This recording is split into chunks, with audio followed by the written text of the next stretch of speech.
At 3:59 in the afternoon on the 9th of July, 1940, off the coast of Calabria, a British battleship fired a single shell across nearly 15 miles of open sea and hit a moving enemy battleship traveling at over 25 knots.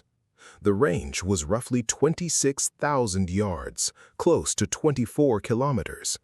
To this day, that shot is still cited as one of the two longest-range naval gunnery hits ever recorded on a moving target, tied with a German shot fired barely a month earlier. The gun that fired it had been designed in 1912. It was rushed onto the drawing board before a single prototype had even been test-fired, ordered directly into production on the strength of paper calculations alone. 28 years later, that same gun design put an Italian battleship out of the fight in under 10 minutes in a battle that nobody on either side expected to become a long-range gunnery duel at all. This is the story of how a weapon built for a war that ended in 1918 ended up deciding a battle in 1940, and why the men who designed it never got to see just how right they'd been. By July 1940, Italy had been at war for exactly 1 month. Mussolini's declaration on the 10th of June had transformed the Mediterranean into a British lake, into the most contested stretch of water in the world. On paper, the Regia Marina held real advantages: more modern battleships, a shorter supply chain to its own bases, and a battle fleet that outnumbered anything Britain could immediately concentrate east of Gibraltar. Britain's Mediterranean fleet, commanded by Admiral Sir Andrew Cunningham, was stretched across an ocean of responsibilities: protecting Malta, covering convoys to Egypt, and trying to project enough force to keep the Italian fleet from simply overwhelming the theater through sheer numbers. The immediate trigger for the battle was mundane and vital at once: convoys. Malta needed to be resupplied and reinforced, and civilians and stores needed to move the other way, back to Alexandria. 2 convoys were at sea simultaneously, a fast group of 3 ships and a slower group of 5, both requiring protection from the Regia Marina that had sorted its main battle fleet specifically to hunt them down. If Italian battleships caught a British convoy escort in open water and destroyed it, the psychological and material cost would be severe. The Royal Navy's claim to control the central Mediterranean would collapse overnight. On the morning of the 9th, using signal intelligence that gave both sides unusual advance warning of the other's movements, Cunningham's cruiser screen made contact with the Italian main battle group, the battleships Giulio Cesare and Conte di Cavour, escorted by 8 light cruisers and 16 destroyers under Admiral Inigo Campioni. The British cruisers, armed with 6-inch guns, were badly outranged by the Italian cruisers' 8-inch guns and were forced to disengage under pressure. Cunningham made the decision that would define the rest of the afternoon. He sent his fastest and most powerful ship, HMS Warspite, ahead alone to relieve his cruisers, while his other 2 battleships, the slower Malaya and the considerably slower Royal Sovereign, struggled to close the distance from miles behind. For a critical stretch of the battle, 1 battleship and 1 gun design a quarter-century old would be all that stood between the convoys and the Italian battle fleet. To understand why almost nobody expected precision out of Warspite's main armament that day, you have to go back to how the gun was born. In 1912, the Admiralty faced a familiar problem in the naval arms race with Germany.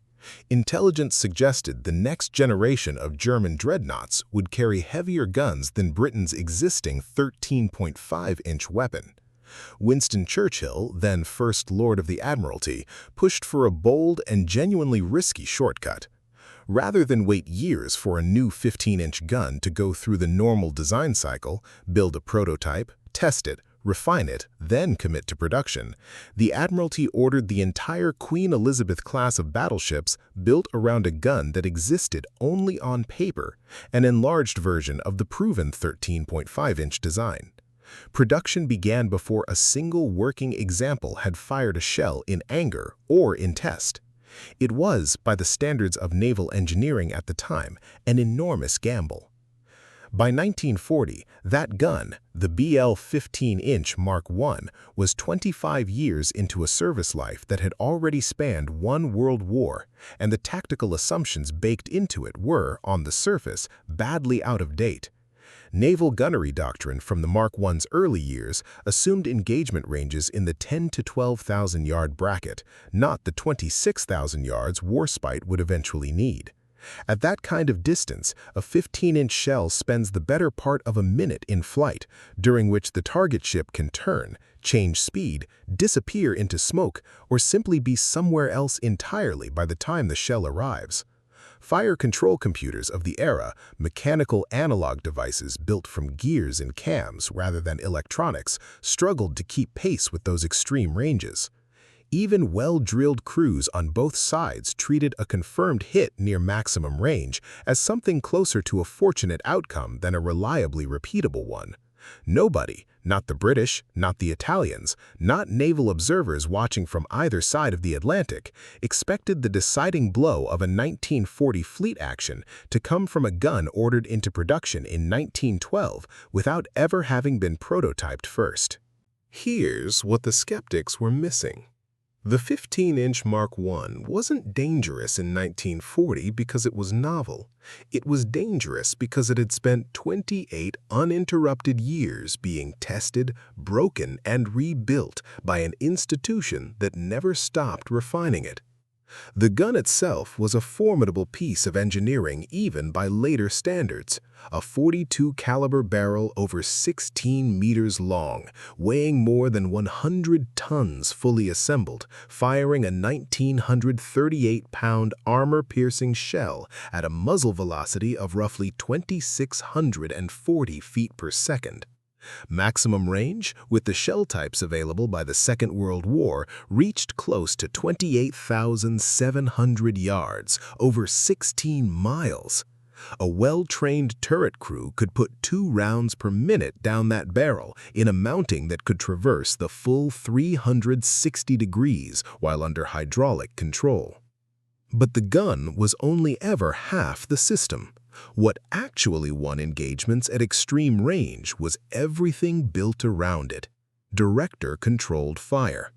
Rather than each turret aiming independently, the entire main battery was slaved to a central fire control position high on the ship, which fed continuously corrected range, bearing, and deflection data down to every gun simultaneously, adjusting in real time for the target's estimated course and speed and for the firing ship's own roll and pitch. This system existed in primitive form when the Mark I first entered service in 1915, but it was hammered and reworked through the brutal lessons of Jutland the following year, where poor British shell design meant that even solid hits sometimes failed to properly penetrate German armor before detonating. That failure was directly addressed by 1918 with a redesigned armor-piercing shell nicknamed the Green Boy, which fixed the fusing and penetration problems that had cost the Royal Navy dearly. By the time Warspite went into action off Calabria, her gunnery crews weren't relying on a 1912 blueprint in isolation. They were the beneficiaries of 28 years of accumulated institutional correction, layered on top of a fundamentally sound original design. At Calabria, that layered refinement showed itself in the clearest way possible. At 15:52, Giulio Cesare opened fire on Warspite at 26,400 meters, nearly 29,000 yards. Warspite and Malaya returned fire a minute later. Both sides straddled their targets within the first few salvos, an indication of genuinely skilled gunnery on both sides despite the range. Then, at 15:59, with two of Giulio Cesare's shells landing dangerously close to Warspite, one of Warspite's own 15-inch shells found its mark. It struck the Italian battleship's upper deck near the aft funnel and detonated inside the funnel structure, tearing open a hole nearly 20 feet, around 6 meters across. The physical damage from a single shell might sound modest against a battleship displacing close to 29,000 tons at deep load. It wasn't. The explosion inside the funnel ignited stored ready-use ammunition for Giulio Cesare's anti-aircraft guns, setting off secondary detonations that killed several crewmen outright and wounded many more. But the real damage was invisible from the outside. Fire and thick smoke from the blast were drawn straight down the funnel uptakes into the boiler rooms beneath. Stokers and engineers working those spaces simply couldn't breathe. Within minutes, 4 of Giulio Cesare's boilers had to be shut down as a direct safety measure, and her speed, which had been close to 25 knots moments earlier, collapsed to around 18. In a fleet action where speed determines who controls the range and who dictates the terms of engagement, that was close to catastrophic. Conte di Cavour, which under Italian doctrine had been holding her fire so as not to complicate Giulio Cesare's own spotters, now had to step forward and take the lead as the more exposed target, a battleship with less firepower now carrying the weight of the entire engagement. By the way, if you're new to this channel, this is exactly the kind of story we dig into every week. A piece of British equipment written off as outdated that turns out to be the deciding factor in a real battle, backed by the actual numbers and the actual combat reports. If that's your kind of history, consider subscribing. There's a lot more of this coming.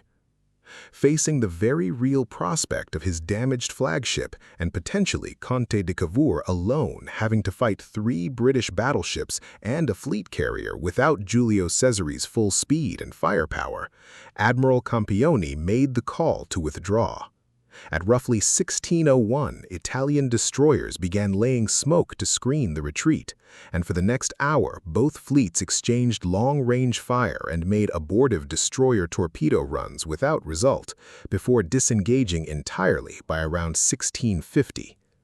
2 damaged boilers were repaired well enough during the withdrawal to get Giulio Cesare back up to 22 knots, but the moment that mattered, the moment that turned a fleet action into a retreat, had already happened at extreme range, from a gun laid down in 1912.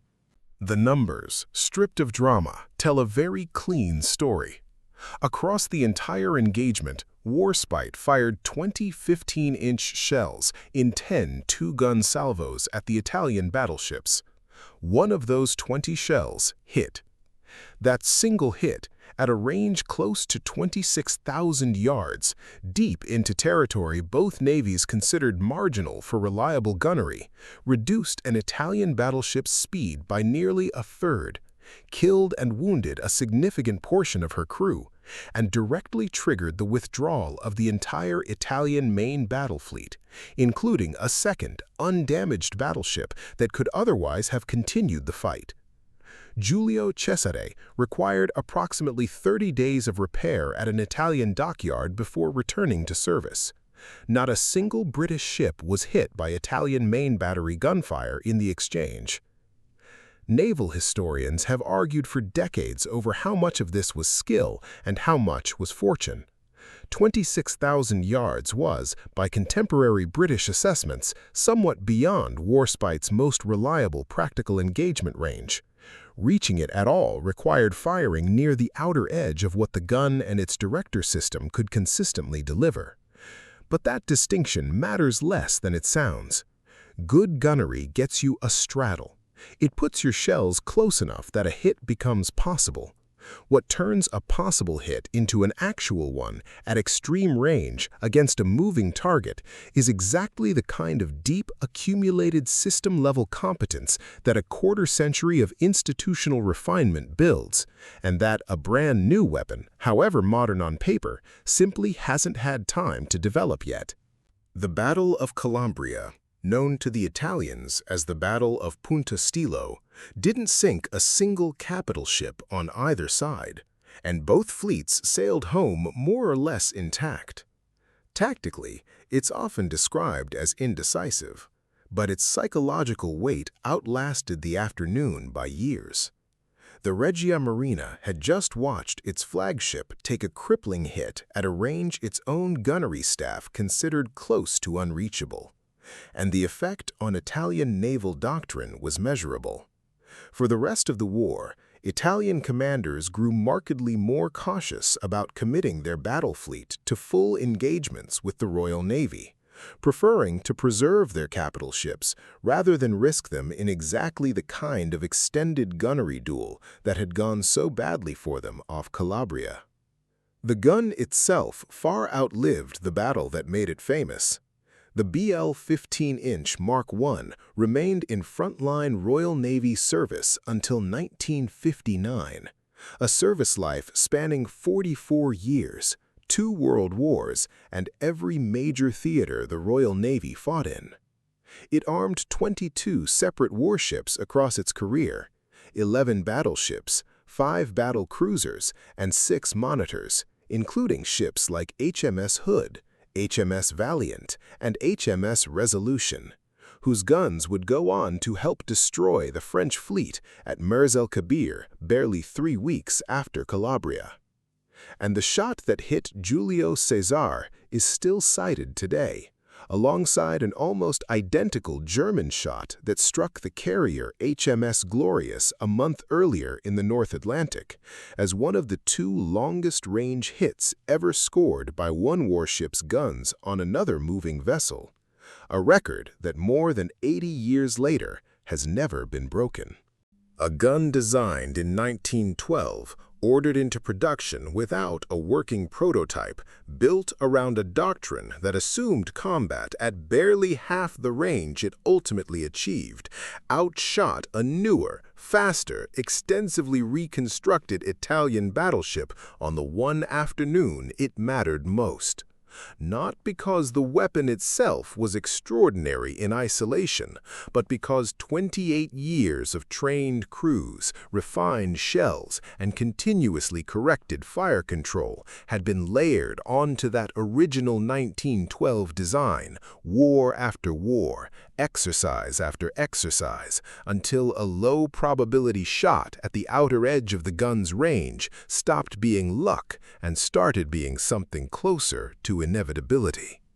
The paper specifications in July 1940 said the advantage belonged to the newer ship. The Mediterranean, at 3:59 that afternoon, said otherwise.